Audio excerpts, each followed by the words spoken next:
Hi, I'm Eric Bjorn. Today I'm going to be reading to you a very special essay that I spent 20 years writing. It's called Why Bad Things Happen to Good Parrots. And it's from my first book of the same title, Why Bad Things Happen to Good Parrots. And there's a subtitle, A Sermon Under the Mount, in 3 essays, plus a short story about Kurt Vonnegut.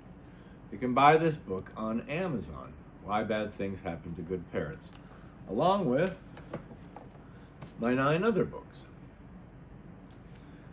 I don't usually do an introduction on any of my stories or essays, but this one is particularly important to me. I spent 20 years writing it. It might only be 14 pages, but I would come to it every couple of months and consider it carefully. I like to think it's the most important thing I've ever written. Why Bad Things Happen to Good Parrots. Behold the fowls of the air, for they sow not, neither do they reap, nor gather into barns, yet your heavenly Father feedeth them. Are ye not much better than they? The Gospel of Matthew. 1. 2 little spindles that could have been mistaken for dried begonia sprigs, except they were stuck to the upper corner of our Econoline windshield, and they were twitching. This was my introduction to the problem of evil at the age of 5. The problem of evil is also known as theodicy, a Greek word that means something along the lines of God on trial. Here's a simple way to frame theodicy. How could a universe created by a being of ultimate goodness support, in the words of the philosopher Leibniz, l'origine du mal, the origin of evil? Many lump suffering into the equation as well, for even if Beelzebub engineered Grandma's shingles, our thoughtful provider Jehovah Jireh still had to approve with a snap of divine fingers. Hey humanity, instead of a fruitcake this year, we got you herpes zoster. So, evil and suffering somehow sneaked into our universe, and one of them, or both, is responsible for those disembodied legs that became stuck to the windshield of our family van somewhere on that endless stretch of Florida interstate during spring break 1979. At the time, my kindergarten brain needed no convincing that our world harbors Eden's pleasantries. My family had just spent several days being embraced by life-sized goofies and Donald ducks. We had collected conch shells and starfish at the beach. We had visited Cape Canaveral, and everywhere we turned, we were invited to pick juicy oranges from trees. Then came the legs of, let's call it a sparrow. I suppose those legs could have belonged to a semi-palmated plover, but back then I lacked the training to identify an avian species sans landing gear. Besides, the sparrow is a bird rich in spiritual meaning. The horror wasn't merely that our vehicle had caused an animal's death. Lord knows how many insects were splattered across our van grill, and we probably steamrolled a few four-legged creatures during the trek from Minnesota to the Sunshine State. What made this a prime-time theodicy was such palpable evidence that somewhere in our vehicular wake was a bird bouncing around the freeway, no longer able, like his proverbial barnyard cousin, to cross the road. Also, there's the fact that my father did not pull over immediately and pluck those little spindles from the windshield. For miles and decades, I was forced to consider the plight of that hapless bird, which one minute was enjoying a fluttering existence, then without notice was razor-bladed by a Ford E-Series. There was one other incident during that trip to Florida that had a lasting impact upon me philosophically. In those days, It's a Small World was an innocuous, though compulsory part of the Walt Disney World experience. One hopped onto a little boat and took a watery tour of colorful animatronic dioramas that celebrated Mickey Mouse multiculturalism while listening to a throwaway globalism anthem only outdone in schlocky pith by We Are the World. Yet that song isn't nearly so unoffending when one's little canal boat gets stuck and a waterway pileup ensues, and one is forced against one's will for what seems hours to listen to those follow the bouncing ball lyrics on a non-stop loop in close aquatic quarters, with dozens of strangers waiting to be rescued from an amusement park ride. At that point, it's a world much more of tears and fears than laughter and hopes, of bizarre evil and suffering, of theodicy. If you don't believe me, I know a legless sparrow which will back me up. 2. No place from the vacuum of space to the sacred stones of Mount Athos is immune from theodicy. Some places are obvious harbors of imperfection, such as the Great Pacific Garbage Patch. Also, somewhere trapped in time, an entire generation of 1990s human beings are wearing Zubas. I'm willing to bet there's a sports bar in present-day Milwaukee where one can still observe hominids guzzling beer, stuffing their faces with teriyaki wings, and staring at an array of televisions while wearing green and gold zebra-striped sweatpants.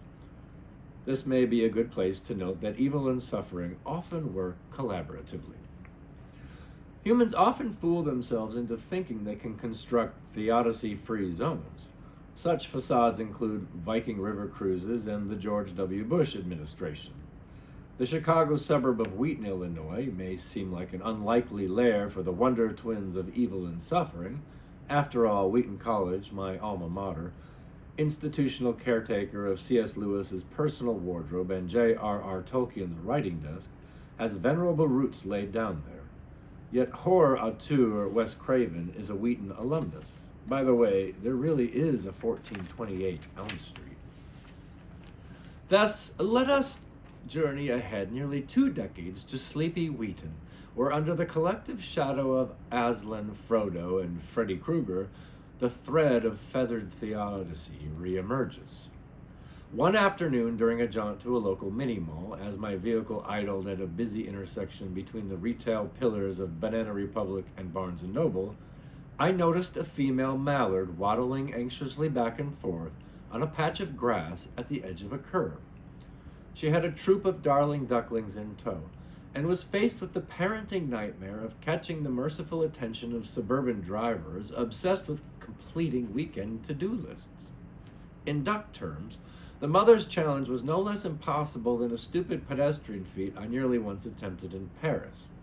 I was about to venture into the 8-lane Place Charles de Gaulle circle on my way to the Arc de Triomphe when an elderly Frenchwoman saved my life and directed me to an underground Champs-Élysées tunnel. And to think I was trained in the liberal arts. The poor mallard hadn't even studied coherent epistemology. I leaped from my automobile and positioned myself in the middle of the road, arms flailing in Marcel Marceau traffic cop fashion. The mother duck noted the stoppage and flow of metal monsters and made her break. Despite honking from all parties, neither mallard nor man suffered bodily harm. Once across the road, the duck family headed toward a nearby pond. Birds won, universe won, Econoline and Waterfall, each with a goal, human beings credited with assists for both teams. This anecdote may appear to represent a redemption of the harrowing sparrow tale, a real fist in the face of the problem of evil. Yet theodicy can only be interrupted. All God and the duck convictions are stayed sentences. In the end, you cannot prevent bad things from happening to good parrots. 3. For the better part of a year, while working on my undergraduate degree at Wheaton, I was the world's happiest customer service representative.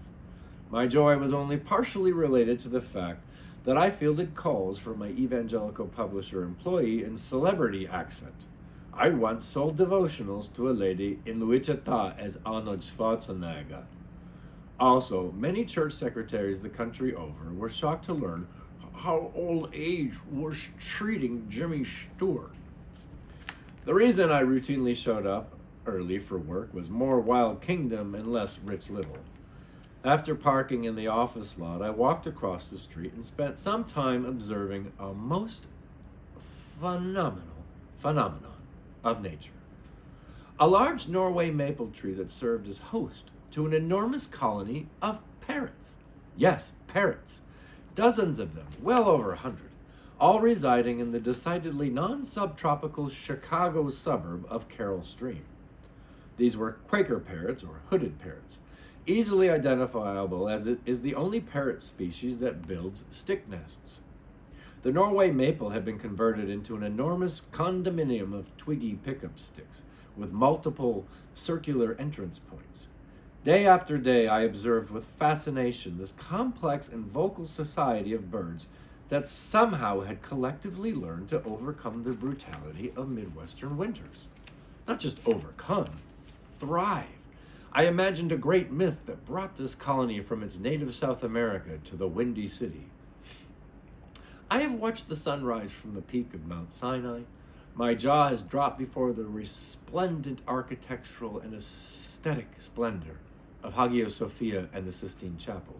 I once even waved to Prince as he drove by my boyhood home in a convertible purple Cadillac. But none of these wonders can touch the existential majesty of the parrot nest of Carroll Stream.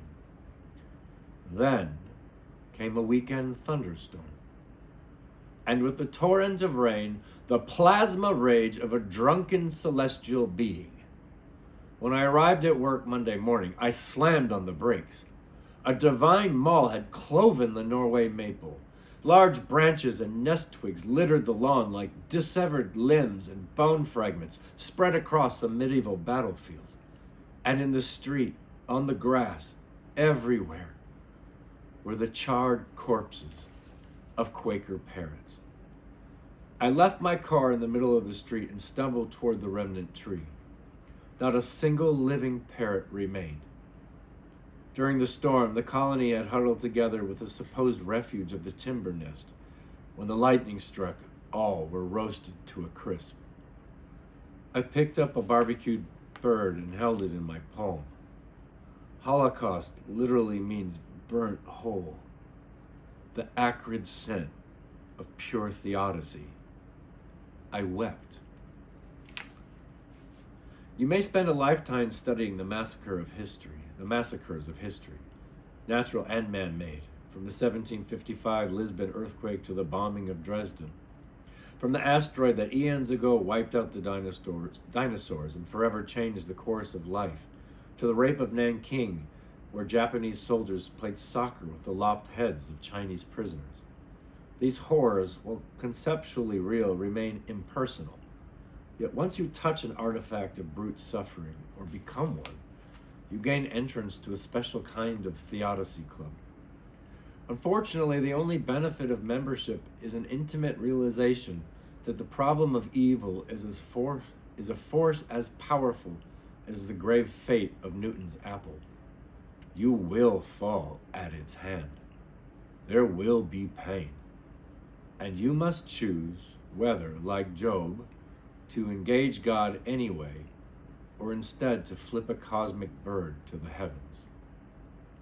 Before one decides, there is another problem to consider, the problem of perspective. That tragic morning devastated me. For a time, I lost my grip on my optimistic spiritual worldview, which somehow had remained positive despite the fact that not only am I myself an artifact of brute suffering, but I had also spent significant time in such places as Hades' nightmarish City Soleil slum.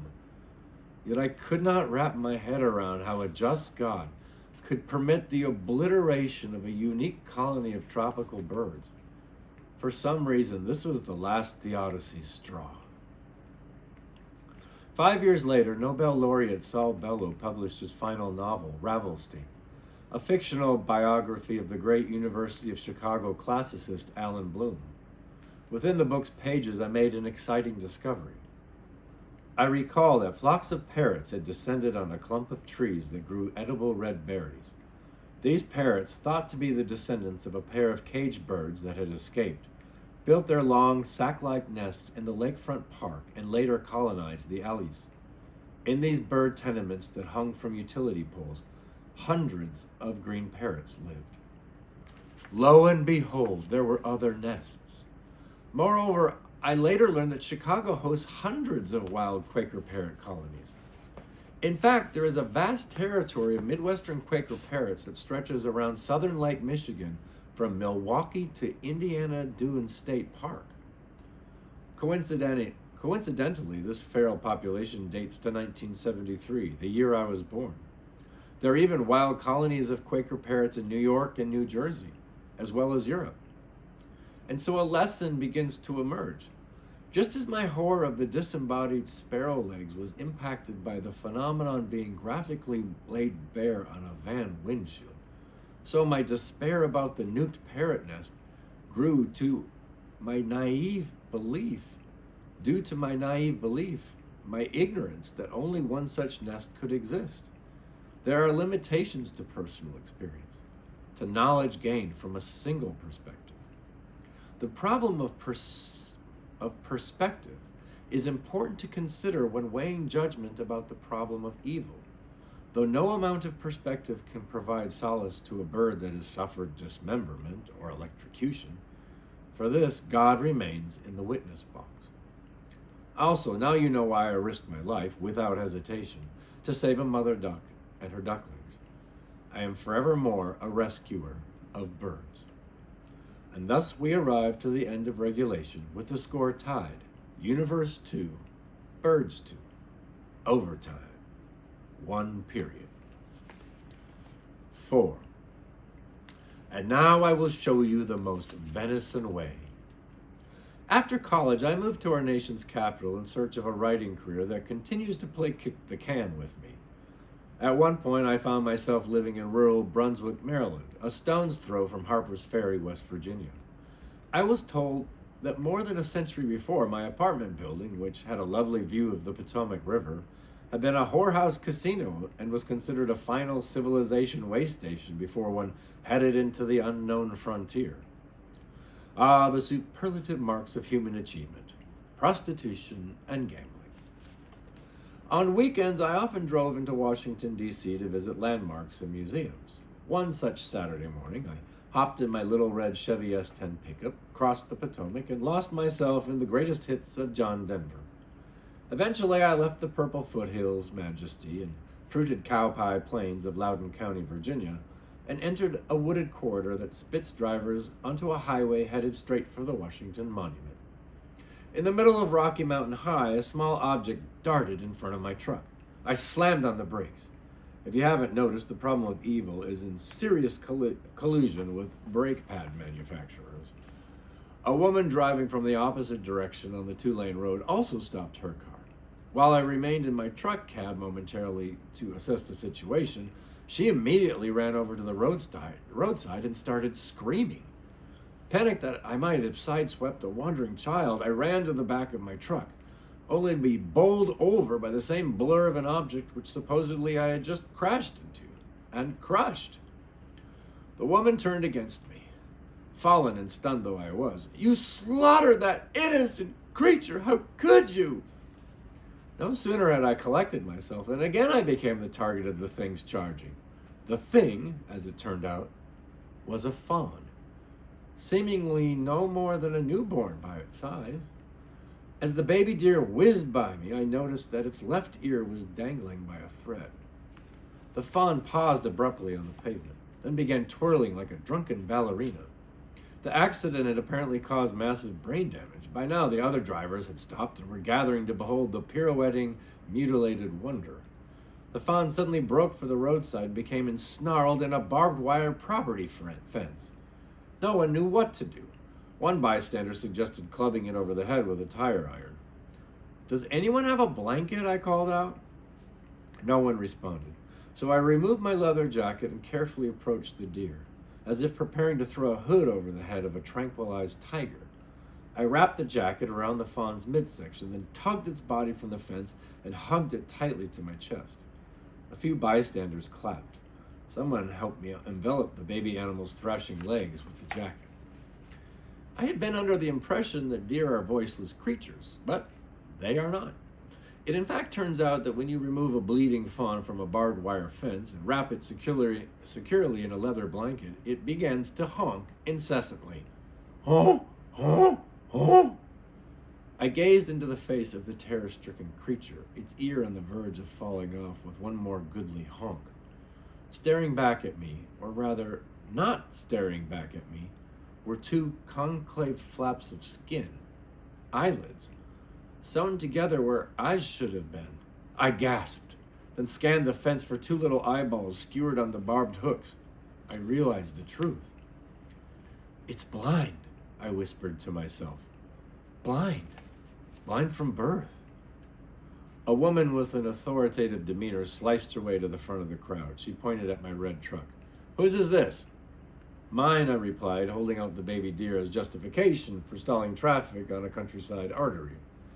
She announced she was an off-duty police officer, and I recounted the story to her, including the fawn's ocular birth defect. The officer asked me what I wanted to do with it. "Me? You hit it." I pointed the fawn's honking snout back in the direction from where I had come and noted that I had seen a sign for an animal shelter about 10 miles back. The officer drove my truck while I held the honking fawn in the passenger seat. Its ear fell off into my lap on the way. We delivered the baby animal into the care of the wildlife shelter and learned, as fate would have it, that a nearby couple operated a deer rehabilitation center. The fawn would be rescued and cared for, despite its sightless condition. The veterinarian noted that the deer was probably just a week old and likely had just been abandoned by its mother. It would have died a cruel death from exposure and starvation. I stumbled into the bizarre truth. "So what you're saying, doctor, is that by almost killing the fawn, I saved it?" The doctor nodded. Final score: Universe 2, Birds 2, Deer 1. Humans selected to the Theodicy All-Star Squad with 5 assists. Medical missionary and Nobel Peace Laureate Albert Schweitzer struggled with the necessity to take the life of a fish in order to feed his pet pelican. I know, another bird. The good doctor framed his circle of life problem as, "I am life that wants to live in the midst of life that wants to live." This maxim became the foundation for Schweitzer's reverence for life philosophy. Reverence for life affords me my fundamental principle of morality, namely, that good consists in maintaining, assisting, and enhancing life, and to destroy, to harm, or to hinder life is evil. Sadly, the universe does not honor Schweitzer's code of ethical conduct, nor even the golden rule. Heck, the universe doesn't even pull over for emergency vehicles. And for reasons beyond our knowing, again, the problem of perspective, God appears perfectly okay with things to be this way. Heck, maybe that's the reason God created the universe in the first place, to see how limited beings would respond to a wide spectrum of entropy. Also, perhaps God was lonely. Hopefully, Homo sapiens have proven better conversationalists than millibites and trilobites. I have come to the conclusion that the problem of evil, theodicy, is a decidedly human problem, as well as a problem for birds, deer, and everything else that falls into the 6 kingdoms of life. We are more fish and pelican than God is man. Whatever God is, it is not life that wants to live. And even if some sliver of the divine walked among us for a time to save us from our sins, at no point was the Godhead threatened with being eaten or dependent on eating. As God explained at the burning bush, I am is a self-sustaining gig. Don't go too near any Norway maples when I say this, but I don't think the Creator has a clue what it's like for a mortal being to watch a bird be sliced in half by a windshield, nor to risk one life to save a mother duck and her ducklings, nor to stumble upon a mass grave of diaspora parrots, nor to save a blind abandoned fawn from sideswiping it with a pickup truck. Was the incarnation of Christ really as close as God and humanity can come? Pity, because then, even through the ultimate act of divine love, God remains incapable of understanding us. I once played Macduff in a production of Macbeth. I shed real tears each performance when, as the Thane of Fife, I learned that my children had been slaughtered by the title villain. He has no children, all my pretty ones? Did you say all? Oh, Hellkite, All? With all my pretty chickens and their dam at one fell swoop? Here is my interpretation of Macduff's cry. That damned Macbeth. He cannot possibly understand the pain he has caused me, because I am a parent and he is not. Macduff, of course, carries the sentiment to the story's conclusion, with vengeful consequences. If there is one thing that really seems to matter when it comes to suffering, other than that we would prefer not to suffer at all, it is being understood while we suffer. Too often, God seems like the childless king of Scotland. Yet, despite the fact that my Creator often seems unmoved by my pain, I remain earnest in my desire to relate to him, and or her, and or it, if for no other reason than he seems to need me, and you, and birds. I have a hunch he's still learning how to be a creator, in fact. That's okay, because I'm still learning how to be a mortal dependent being. Are these blasphemous thoughts? I don't know. Maybe my musings are Job-like payback for my spiritual path being assaulted by enough birds to fill a Hitchcock film. And don't even get me started on that dove, or was it a paraclete, that pooped on me during Mass at the Church of the Holy Sepulchre in Jerusalem. Then again, maybe all of this is divine retribution for the 400 chickens I slaughtered in a single afternoon on a rural Minnesota farm when I was 14. Again, the problem of perspective. If you've made it this far, you're probably expecting a meaning of life conclusion. Considering how much cheap Cabernet has gone into this essay, anything is possible. I hate to disappoint you. All of these words are just a preface to a prayer some 30 years in the making. I figured you needed some filling in. Thanks for listening. Dear God, ow. Please make the hurt stop. Sincerely, Eric, your honest servant. And that was my essay, Why Bad Things Happen to Good Parrots, from the book of the same title, which is available on Amazon. Thank you.